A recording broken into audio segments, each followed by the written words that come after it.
ನಿಮ್ಮ ಮನಸ್ಸಿನಿಂದ ಈ ಒಂದು ಪ್ರಶಿಕ್ಷಣ ವರ್ಗದಲ್ಲಿ 2 ದಿವಸ ಅಂದ್ರೆ ಸುಮಾರು 12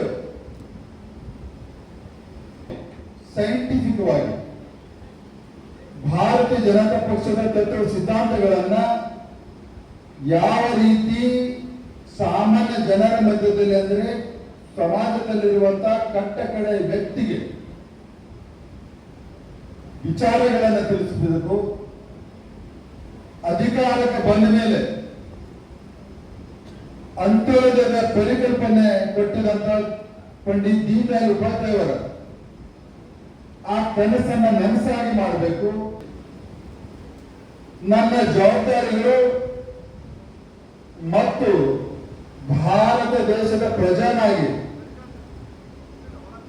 ನನ್ನ ಕರ್ತವ್ಯಗಳನ್ನ ಸಮಾಜ ಸೇವೆಯ ರೂಪದಲ್ಲಿ ಯಾವ ರೀತಿ ಸೇವೆಯನ್ನ ಮಾಡಬೇಕನ್ನುವಂಥದ್ದನ್ನ ನಾವು ಯಾವುದಾದರೂ ಒಂದು ರಾಜಕೀಯ ಪಕ್ಷದಲ್ಲಿ ನೋಡ್ತೀವಿ ಅಂದ್ರೆ ನಾವು ಹೆಮ್ಮೆ ಪಡುತ್ತಿದ್ದೇವೆ. ಅದು ನಮ್ಮ ಭಾರತೀಯ ಜನತಾ ಪಕ್ಷ.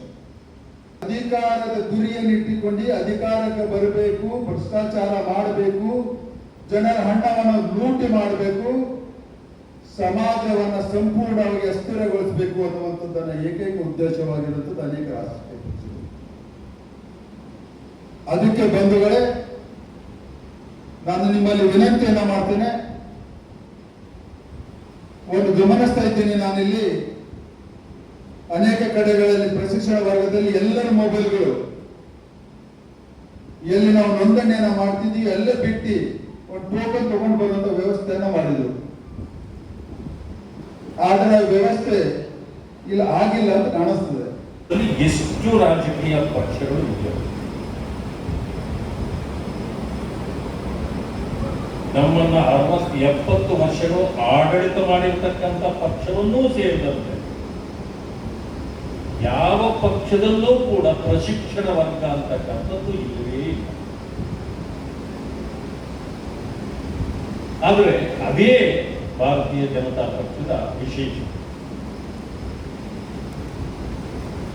ಪ್ರಶಿಕ್ಷಣ ಅಂದ್ರೆ ಏನು?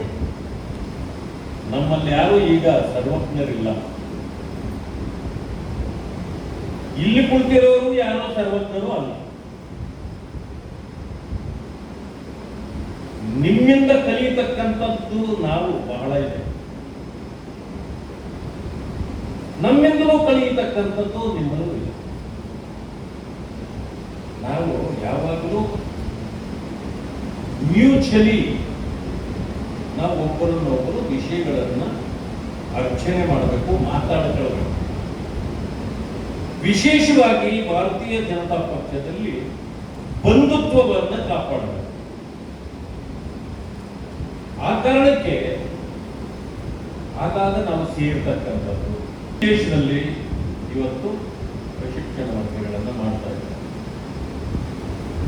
ಬಹುಶಃ ಇವತ್ತಿನವರೆಗೆ ಸಮಯ ಕೊಟ್ಟಿದ್ರು ನಮಗೆ.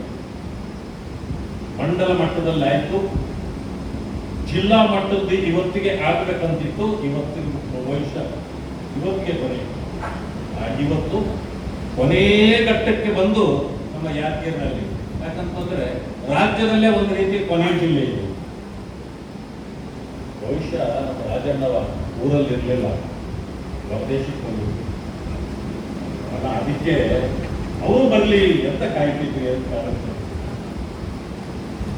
ಅದೇನೇ ಇದರಲ್ಲಿ ಬಂಧುತ್ವವನ್ನು ಬೆಳೆಸುತ್ತೆ, ಜೊತೆಗೆ ವಿಷಯಗಳ ಮಂಥನ ಆಗಲಿಕ್ಕೆ ಅವಕಾಶ ಕೊಡುತ್ತೆ, ರಾಜಕೀಯ ವಿಚಾರಗಳನ್ನು ತಿಳ್ಕೊಳ್ಳಿಕ್ಕೆ, ರಾಜ್ಯ ಮತ್ತು ರಾಷ್ಟ್ರದ ವಿಚಾರಗಳನ್ನು ತಿಳ್ಕೊಳ್ಳಿಕ್ಕೆ ಇದೊಂದು ಉತ್ತಮವಾದ ವೇದಿಕೆ.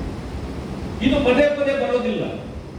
ಆ ಕಾರಣದಲ್ಲೇ ಭಗವಂತ ಖೂಬ ಅವರೊಂದು ಮಾತನಾಡೋದು, ಬೇರೆ ಕಡೆಯಲ್ಲಿ ಮೊಬೈಲ್ಗಳನ್ನ ಹೆಚ್ಚು ರಾಜಕೀಯ ಪಕ್ಷದ ಸದಸ್ಯತ್ವವನ್ನ ಪಡೆದಿರ್ತಕ್ಕಂಥ ಒಂದು ಪಕ್ಷ ಅಥವಾ ಕಾರ್ಯಕರ್ತರನ್ನ ಪಡೆದಿರ್ತಕ್ಕಂಥ ಒಂದು ಪಕ್ಷ ಇದ್ರೆ ಅದು ಕೇವಲ ಭಾರತೀಯ ಜನತಾ ಪಕ್ಷ ಅಂತಕ್ಕಂಥ ವ್ಯವಸ್ಥೆಯ ಒಂದು ರಾಜಕೀಯ ಪಕ್ಷದಲ್ಲಿ ನಾನು ಕೂಡ ಸದಸ್ಯನಾಗಿದ್ದೀನಿ ಅನ್ನೋದು ಕೂಡ ನಮಗೆ ಒಂದು ಹೆಮ್ಮೆಯ ವಿಷಯ.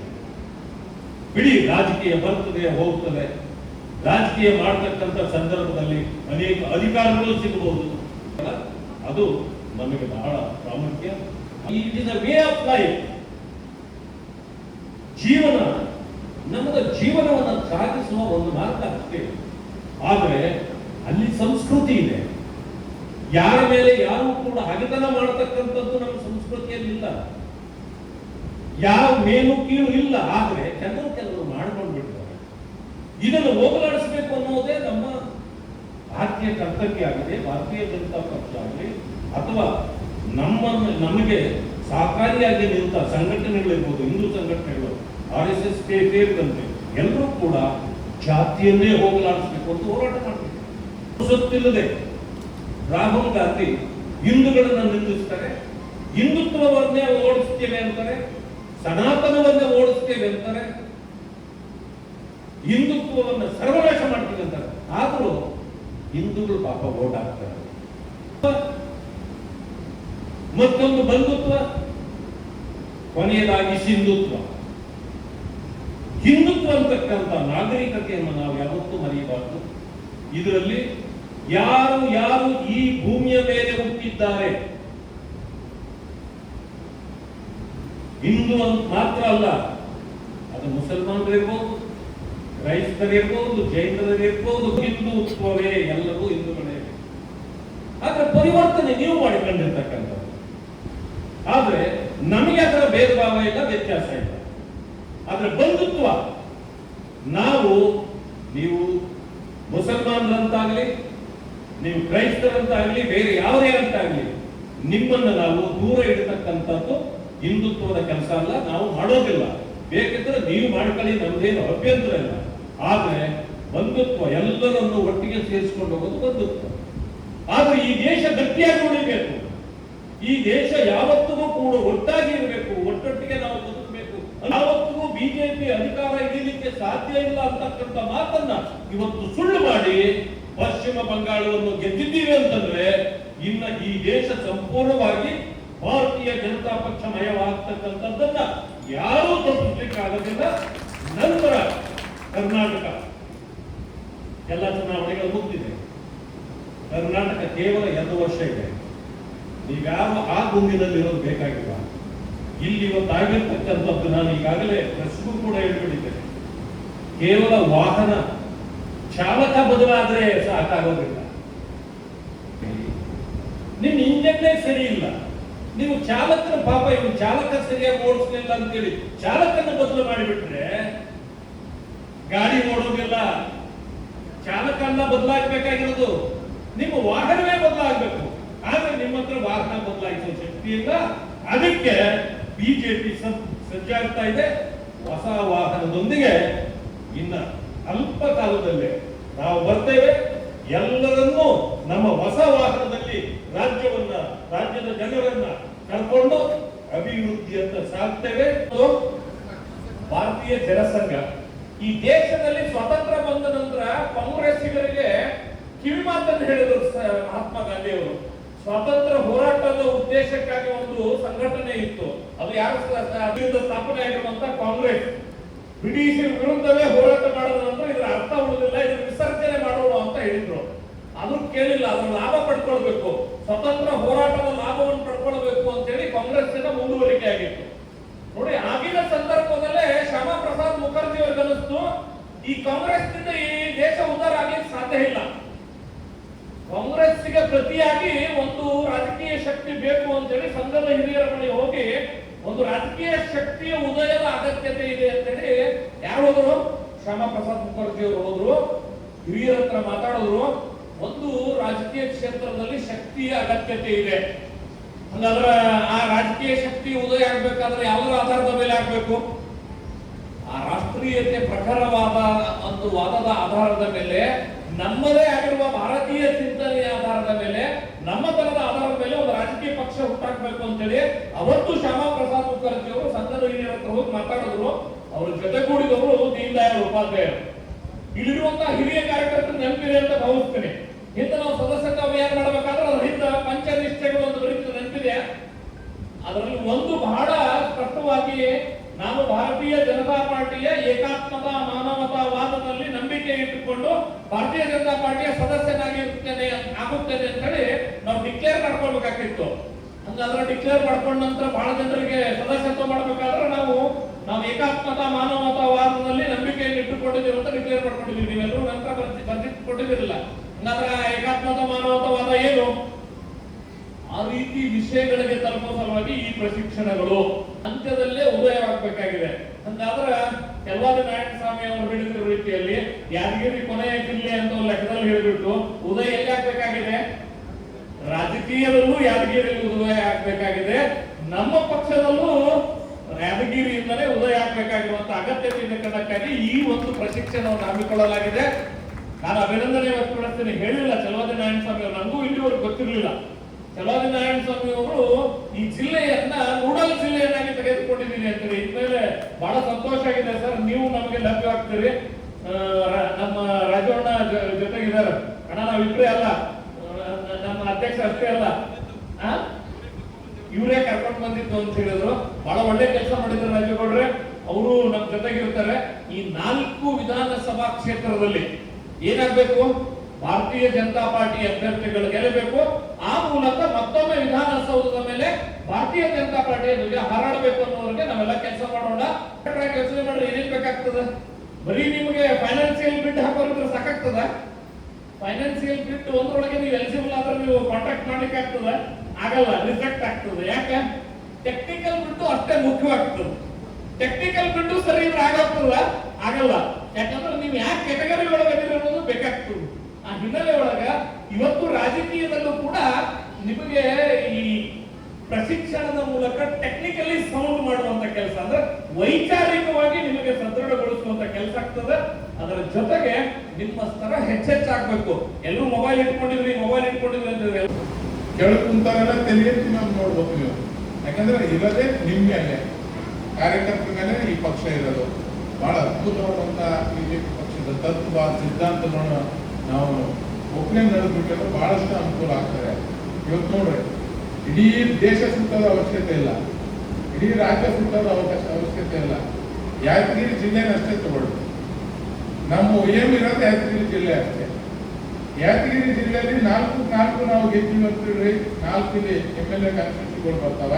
4 ನಾವು ಗೆದ್ದೀವಿ ಅಂತ ತಿಳ್ಕೊಳ್ರಿ. ರಾಜ್ಯದಲ್ಲಿ 200ಕ್ಕಿಂತ ಹೆಚ್ಚು ಸ್ಥಾನ ನಾವು ಬಂದ್ಬಿಡ್ತೀವಿ. ಏನು ಯೋಚನೆ ಮಾಡೋದಲ್ಲ, 200 ಸ್ಥಾನ ಬಂದ್ಬಿಡ್ತೀವಿ. 3 ಗೆದ್ದೀವಿ ಅಂತ ಹೇಳ್ತಾರೆ, 150 ಸ್ಥಾನ ಬರ್ತೀವಿ. 2 ಗೆದ್ದೀವಿ ಅಂತ ಹೇಳ್ತಾರೆ, 110 ನಿಂದಿರ್ತೀವಿ. 1 ಗೆದ್ದಿಲ್ಲ ಅಂತ ವಿರೋಧ ಪಕ್ಷನೂ ಗೆದ್ದಿರಲ್ಲ.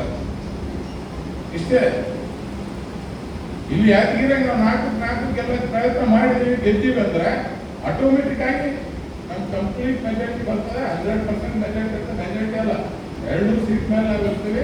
ರಾಜ್ಯದ ಸರಿಯಾಗಿ ಆಡಳಿತ ನಡೆಸೋದಂತ ಕೆಲಸ ನಾವು ಮಾಡ್ತೀವಿ. ಕರ್ಕೊಂಡು ಬಂದೀವಿ ಚಲವಾದಿ ನಾರಾಯಣಸ್ವಾಮಿ ಅಣ್ಣ, ನೀನು ನಮ್ಮ ಮಕ್ಕಳು ಬರೋಬೇಕು. ಯಾಕಂತಂದ್ರೆ ಈ ನಮ್ಮ ಮಕ್ಕಳು ಬಂದ್ರೆ ನಮ್ದು ಅನುಕೂಲ ಆಗ್ತದೆ ರಾಜ್ಯದ. ಯಾಕಂದ್ರೆ 4 ಕೂತ್ಬಿಡ್ತೀವಿ. ಇಲ್ಲಿ ಏನ್ರ ನಮ್ದು ರಾಜ್ಯದಲ್ಲಿ ಏನಾರ ಕೇಳೋಕೆ ಧ್ವನಿ ಬೇಕು, ಸರ್ಕಾರ ನೀನ್ ಬೇಕಂತ ಅಣ್ಣ ನಾವು ಅವ್ರು ಬೇರೆ ಇದನ್ನ ಆಯ್ಕೆ ಮಾಡ್ಕೊಬೋದಾಯ್ತು, ರಾಯಚೂರನ್ನ ಆಯ್ಕೆ ಮಾಡ್ಕೊಬೋದಾಯ್ತು. ಆದ್ರೆ ನಮ್ಮ ಪ್ರೀತಿಗೆ ಅವ್ರು ಯಾದಗಿರಿನ ಆಯ್ಕೆ ಮಾಡಿದ್ದೇನೆ. ಅವ್ರ ಜೊತೆಗೆ ಮತ್ತು ರಾಜ್ಯಕ್ಕೆ ಇಲ್ಲಿಂದ ರಾಜ್ಯಕ್ಕೆ ಹೋಗಿ ತಕ್ಷಣ ನಮ್ಗೆ ಕಳಿಸ್ತಾರೆ. ಒಬ್ಬ ST ಮತ್ತು ಇನ್ನೊಬ್ಬರು ಹಿಂದುಳಿದ ವರ್ಗದವರು. ಅಂದ್ರೆ ಎಲ್ಲಾ ಕಾಸ್ಟ್ ಕಾಂಬಿನೇಷನ್ ಎಲ್ಲರೂ ಇಡೀ ರಾಜ್ಯದಲ್ಲಿ ಉಳಿದಿದ್ರೆ ಅದು ಯಾದಗಿರಿ ಜಿಲ್ಲೆಯಲ್ಲೇ ಪರ್ಫೆಕ್ಟ್ ಆಗಿದೆ. ಇದನ್ನೇನ ರಾಜ್ಯದವ್ರು ಅಳವಡಿಸ್ಕೊಂಡು ಬಿಟ್ರಂತಂದ್ರೆ 100% ನಮ್ಗೆ ಇನ್ನೂ ಒಳ್ಳೇದಾಗಂತ ಕೆಲಸ ಆಗ್ತದೆ. ಯಾದಗಿರಿ ಜಿಲ್ಲೆ ನೀವು ನೋಡ್ರಿ, ನಮ್ಮ ಜಿಲ್ಲೆಯಲ್ಲಿ ನಾವು ಕರೆಕ್ಟ್ ಆಗಿ ಪ್ಲಾನಿಂಗ್ ಹಾಕಿದ್ರೆ ಈ ಸರಿ 4 ಗೆಲ್ಲಂತ ಎಲ್ಲ ಲಕ್ಷಣಗಳು ನಾವು ತಪ್ಪಾಗ್ಯಾವ, ನಮ್ಮ ಏನೋ ಮಿಸ್ಟೇಕ್ ಆಗ್ಯಾವ ಎಂತವ ಹಿಂದಲ್ಲಿ ಕುಂತಾಗ 4 ಕುಂತಾಗ ತಿದ್ದಿ ಹೇಳಿ ಬುದ್ಧಿ ಕಲಿಸಿ ಮುಂದೋಗಂತ ಒಂದು ಕೆಲಸ ಮಾಡಿದಾಗ ಮಾತ್ರ ನಮ್ಗೆ ಅನುಕೂಲ ಆಗಂತ ಒಂದು ಕೆಲಸ ಆಗ್ತದೆ. ಇಲ್ಲ ನೋಡ್ರಿ, ಇಲ್ಲಿ ಕಾಂಗ್ರೆಸ್ ಅವ್ರ ಸಾಧನೆ ಏನಿದೆ, ಜಿಲ್ಲೆಗೆ ಏನ್ ಸಾಧನೆ ಇದೆ? 0. ಆದ್ರೂ ಅವರೆಲ್ಲ 3-4 ಸೀಟ್ ಗೆಲ್ತಾರೆ. ಯಾಕಂತಂದ್ರೆ ಒಂದು ಇಲ್ಲಿರುವಂತ ಕೆಲವೊಂದು ವೋಟ್ ಪ್ಯಾಟರ್ನ್ ಮೇಲೆ ಗೆಲ್ತಾರೆ. ಹೊರತಾಗಿ ಬೇರೆ ಮೇಲೆ ಅವ್ರು ಏನ್ ಸಾಧನೆ ಮಾಡಿ ಗೆಲ್ಲಲ್ಲ. ಈ ಬರೋತ್ತೆ ನೋಡಿದ್ರಿ, ಈ ಒಂದು ಪ್ಲೇಸಿಗೆ ಬರೋಕ್ಕಿಂತ ಮುಂಚೆ ಹಾಸ್ಪಿಟಲ್ ಎಷ್ಟು ಚಂದ ಕಾಣಕತ್ತೆ, ಮೆಡಿಕಲ್ ಕಾಲೇಜ್ ಎಷ್ಟು ಚಂದ ಕಾಣಕತ್ತೆ. ಇದನ್ನ ಯಾರು ಮಾಡಿದ್ರು? ಯಡಿಯೂರಪ್ಪ ಸಾಹೇಬರು ಮುಖ್ಯಮಂತ್ರಿ ಇದ್ದ ಸಂದರ್ಭದಲ್ಲಿ ಮಾಡಿದ್ರು, ನಮ್ಮ ಸರ್ಕಾರ ಇದ್ದಂಗೆ ಮಾಡಿದ್ರು. ಈ ರಿಂಗ್ ರೋಡ್ಗಳು ಯಾರು ಮಾಡಿದ್ರು? ಈ DC ಆಫೀಸ್ ಯಾರು ಮಾಡಿದ್ರು? ಈ SP ಆಫೀಸ್ ಯಾರು ಮಾಡಿದ್ರು? ಈ ಕ್ರೀಡಾಂಗಣಗಳು ಯಾರು ಮಾಡಿದ್ರು? ಈ ಪತ್ರಿಕೆ ಭವನ ಯಾರು ಮಾಡಿದ್ರು? ಏನ್ ಅಭಿವೃದ್ಧಿ ಕೇಳ್ರಿ?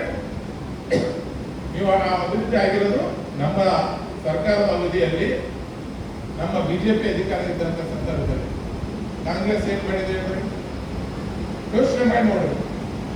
ಕಾಂಗ್ರೆಸ್ ಏನು ಅವಧಿಯಲ್ಲಿ ಯಾವ ಅವಧಿಯಲ್ಲೂ ಅವರು ಏನು ಮಾಡಿಲ್ಲ. ಈಗ ಏನಾದ್ರು ಮಾಡಿದಾರ? ಈಗ ಅವ್ರು ಏನು ಮಾಡಿಲ್ಲ. ಆದ್ರೆ ಅವ್ರು ಏನ್ ಮಾಡ್ತಾರೆ, ಎಲೆಕ್ಷನ್ ಬಂದಾಗ ಎಲ್ಲರೂ ಒಂದಾಗಂತ ಒಂದು ಕೆಲಸ ಮಾಡ್ತಾರೆ. ನಾವು ಅದೊಂದು ಪದ್ಧತಿ ಕಲಿಬೇಕಾಗ್ತದೆ. ಇವತ್ತು ಬಿಜೆಪಿ ಪಕ್ಷ ಯಾರಿಗೆ ಅವರು ಸಿಕ್ಕೊಳ್ಳಿ, ನಾವು ಪ್ರಾಂಪ್ಟ್ ಆಗಿ ಅವ್ರಿಗೆ ಮಾಡ್ತೇವೆ ಅಂದ್ರೆ ಆಟೋಮೆಟಿಕ್ ಆಗಿ ನಾವು ಗೆಲ್ತೀವಿ. ನಮ್ಮ ಇಲ್ಲಿ ಸೋಲ್ಸೋದು ನಮ್ಮವ್ರು ನಾವೇ ಹೊರತಾಗಿ ಬೇರೆ ಯಾರು ನಮ್ಗೆ ಇಲ್ಲಿ ಸೋಲ್ಸಲ್ಲ. ಅವತ್ತಿಂದ ಅವರು ಡೌನ್ ಫಾಲ್ ಸ್ಟಾರ್ಟ್ ಆಗಿದೆ. ಡೌನ್ ಫಾಲ್ ಸ್ಟಾರ್ಟ್ ಆಗಿದೆ ಅಂತ ನಾವು ಸುಮ್ಮನೆ ಕುಂತರ ಆಗ್ತದೆ. ಆ ಡೌನ್ ಫಾಲ್ ಯಾವ ತರ ಅದನ್ನ ಅವ್ರನ್ನ ವೈಫಲ್ಯತೆನ ನಾವು ಹೊಸದಾಗಿ ಯಾವ ತರ ಬಳಸಬೇಕನ್ನೋದು ಯೋಚನೆ. ಅದೆಲ್ಲ ನಮ್ಮ ಮುಖಂಡರು, ನಮ್ಮ ಲೀಡರ್ಸ್, ನಾವೆಲ್ಲ ಕಾರ್ಯಕರ್ತರ ಕೈಯಾಗಿದೆ. ಇವತ್ತು ಆ ಒಂದು ವೈಫಲ್ಯ ನಾವು ಯಾವ ತರ ಬಳಸೋದು. ಮತ್ತೆ ಇನ್ನೇನು ಅಣ್ಣ ಅಂತ ಕೆಟ್ಟ ಗಾಡಿಯಾಗ ಯಾವ ಡ್ರೈವರ್ ಅಣ್ಣ ಕೆಟ್ಟ ಗಾಡಿ ಅಲ್ಲ, ಇನ್ನೇನೆಲ್ಲ ಬ್ರೇಕ್ ಫೇಲ್ ಆಗ್ಯದ, ಗಾಡಿ ಡ್ರೈವರ್ ಯಾರಿಗೆ ಕುದಿಸ್ತಾನ ಅನ್ನೋದು ಗೊತ್ತಿಲ್ಲ. ಅಂತ ಡ್ರೈವರ್ ಕುದಿಸ್ಬಿಟ್ಟ, ಆ ಡ್ರೈವರ್ ಯಾರಿಗೆ ಕುದಿಸ್ತಾನ ಅನ್ನೋದು ಗೊತ್ತಿಲ್ಲ. ಇಂಜಿನ್ ಡ್ರೈವರ್ ಸ್ವಲ್ಪ ಆ ಕಡೆ ಈ ಕಡೆ ನೋಡ್ತಿದ್ದ, ಆ ಕಡೆ ಐದು ಬ್ರೇಕರ್ ಹಾಕ್ತಿದ್ದ, ಈ ಕಡೆ ಬ್ಯಾಕ್ವರ್ಡ್ ಬ್ರೇಕರ್ ಹಾಕಿ ಏನೋ ಒಂದು ಗಾಡಿ ಸ್ಟಾಪ್ ಮಾಡಂತ ಮಾಡ್ತದ. ಈ ಡ್ರೈವರ್ ಹಂಗಲ್ಲ, ಗಾಡಿ ಇಂಜಿನ್ನು ಫೇಲ್, ಬ್ರೇಕ್ನು ಫೇಲ್, ಎದುರು ಬಂದ್ರೆ ಕುದ್ಕೊಂಡು ಹೋಗೋದು ಒಂದೇ. ಅದಕ್ಕೋಸ್ಕರ ನಾವೆಲ್ಲರೂ ಅಂತಂದ್ರೆ ನಮ್ಮೆಲ್ಲರ ಭವಿಷ್ಯ ಇದೆ. ಹಂಗ ನಾವು ಪಾಸ್ ಆಗಕ್ಕೆ ನಾವು ಇಷ್ಟು ಮಾರ್ಕ್ಸ್ ತಗೊಂಡು ಗ್ರೇಸಿಂಗ್ ಪಾಸಿಗೆ ಆಸೆ ಪಟ್ಟರು ಪಾಸ್ ಆಗ್ತೇವೆ. ನಮ್ಮ ಜಿಲ್ಲೆಯಲ್ಲಿ ಏನ್ ಸಮಸ್ಯೆ ಇದೆ, ನಮ್ಮ ಕ್ಷೇತ್ರದಲ್ಲಿ ಏನ್ ಸಮಸ್ಯೆ ಇದೆ, ನಮ್ಮ ತಾಲೂಕಿನಲ್ಲಿ ಏನ್ ಸಮಸ್ಯೆ ಇದೆ, ನಮ್ಮೂರಲ್ಲಿ ಏನ್ ಸಮಸ್ಯೆ, ಈ ಸಮಸ್ಯೆಗಳ ಬಗ್ಗೆ ನಾವು ಹೆಚ್ಚಿಗೆ ಮಾತಾಡಿದ್ರೆ ಮಾತ್ರ ಜನರ ಮನಸ್ಸಿಗೆ ಮುಟ್ಟಂತದಾಗ್ತದೆ. ನಮ್ಗೆ ಎಣ್ಣೆ ಪೀಕಿ ನೀರು ಕೊಡಲಿಲ್ಲ, ಜನರ ತಲೆಗೆ ಇಮಿಡಿಯೇಟ್ಲಿ ಹೋಗ್ತದ. ಉಸುಗಿಂದ ಇಷ್ಟು ಬಾಬಾ ಉಸುರು ರಾಜಾರೋಷವಾಗಿ ಎಲ್ಲ ಉಸುರು ಕಳು ಮಾಡಿ ಅಧಿಕಾರ ಇದ್ದವ್ರು ಮಾರಾಟ ಮಾಡ್ತಾರೆ. ನಮ್ಮ ಬಡವ ಜನರಿಗೆ ಉಸುರು ಒಂದು ಉಸುರು ಸಿಗ್ಬೇಕಾದ್ರೆ 60-70 ಸಾವಿರ ರೂಪಾಯಿ ಬೇಕಾಗ್ಯದಪ್ಪ, 70 ಸಾವಿರ ಕೊಟ್ಟರು ಸಿಗಲ್ಲ ಅಂತಂದಾಗ ಹೌದಲ್ಲಪ್ಪ ಅಂತ ಜನರಿಗೆ ತೆರಿಗೆ ಮುಟ್ಟಂತ ಕೆಲಸ ಆಗ್ತದೆ. ಸುಮ್ಮನೆ ನಮ್ಮ ಕಾರ್ಯಕರ್ತರ ಮೇಲೆ ಅಟ್ರಾಸಿಟಿ ಕೇಸ್, ಬೇರೆ ಬೇರೆ ಕೇಸ್ ಮಾಡಕತ್ತಾರಪ್ಪ ಅಂತ ಮಾತಾಡೋದು ಅದು ಜನರು ತೆರಿಗೆ ಹೋಗುವಂತ ಒಂದು ಕೆಲಸ ಆಗ್ತದೆ. ಆ ನಿಟ್ಟಿನಲ್ಲಿ ನಮ್ಮ ವೈಯಕ್ತಿಕ ಸಮಸ್ಯೆಗಳು, ನಮ್ಮ ಭಾಗದ ಸಮಸ್ಯೆಗಳನ್ನ ಹೆಚ್ಚಿಗೆ ಜನರು ತಿಳಿಸಿದ್ರೆ ಇನ್ನೂ ಹೆಚ್ಚಿಕೊಂಡು ಅನುಕೂಲ ಆಗ್ತದೆ.